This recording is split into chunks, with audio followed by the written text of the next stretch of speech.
Hi, I'm Jody Pena Castaldi with Community Legal Services of Mid-Florida. And today with me, I have Managing Attorney of Older Adult Programs, Lizzie Johnson. Hi, Lizzie. How are you? I am great. And how are you today? I am just fine. So I was hoping today that we could talk a little bit about scams because I feel like not only is it hurricane season here in Florida, and my phone rings off the hook after a bad storm with people trying to get up on my roof to check for damages. But there's just a lot going on with the pandemic and people just trying to take advantage of the unfortunate situation we see ourselves in right now. So, what can you tell me about scams? Like, how should I stay alert? What should I be alert of? Scams has been around since the beginning of time. Unfortunately, Right. people have come up with ways on how not to go to work. Maybe this is their full-time job, is to sit at home and think of ways to scam people out of their hard-earned money. And typically, when you see a disaster, such as whether it's from a hurricane or the pandemic with coronavirus, a lot of scams, some of them are just refurbished old scams that has always been around.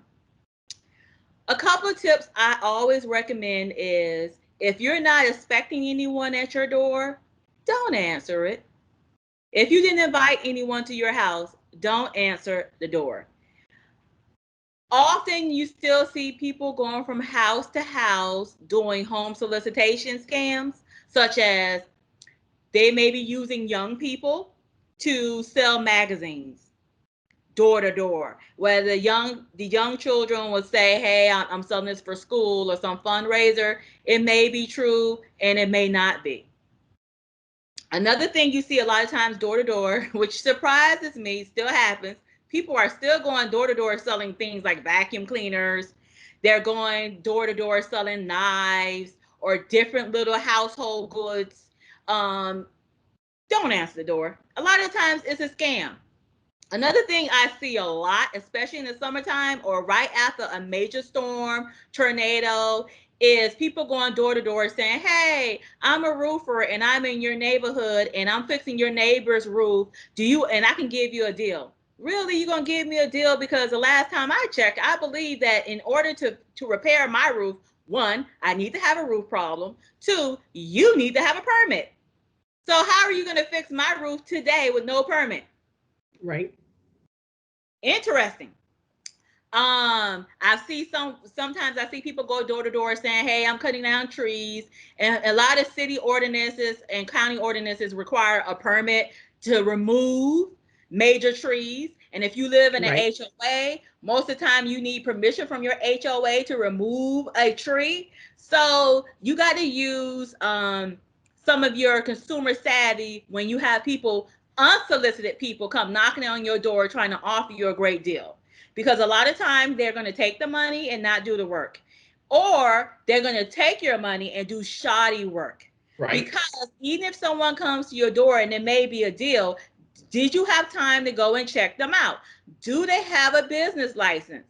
If they are required to have a permit or a contractor's license, did you look them up with the state or the county? Are they in good standing? Did you confirm, which I have had clients, this has happened before, where the person knocking on their door basically stole someone else's identity of a legitimate contractor, and they were not that contractor. That contractor had no idea who this customer was, because they were in a totally different part of the state and they did not do business with the customer. Someone basically found that person's contractor information and basically stole the identity. So those are things that you got to be aware of and be savvy about. Take your time and do your due diligence to make sure that who you're hiring is who you want to hire. Another thing, that if you do hire someone, try to hire them and pay with a major credit card, so that if there is an issue, you can dispute it through your credit card company, because often they have great consumer protection tools, which is mainly they reverse the transaction and put the money on hold until they decide whether they think that this transaction was legitimate or not, and which is a major plus for you, because if you pay by cash or check, Once the person gets to cash a check, often they're gone in the wind. Right. So what about some of these people who are making phone calls, especially maybe to our senior population, who can be very trusting sometimes? Phone call scams and email scams are around, and I don't think they're ever going to go away due to the advance of technology.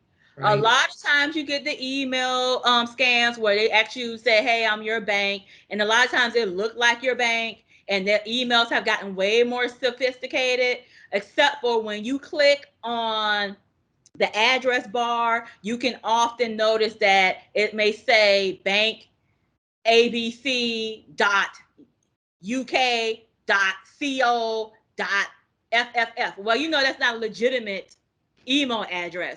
And on Right. top of it, if you see UK, that's United Kingdom. We're in the US. You already know that's a problem. And Right. besides that, you typically know what your bank email address is, and you can easily check for legitimate emails and compare those to the one that you're receiving. Often, when you look at that email, it usually have misspellings, it's not proper grammar. Banks are professional, that's just not what they do. Often, banks usually don't send you an email unless there's a specific reason, so they don't normally contact you out the blue.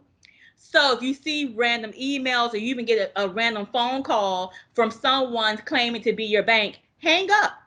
Go and to your wallet or your purse and look on the back of your card and call the number on the back of your card.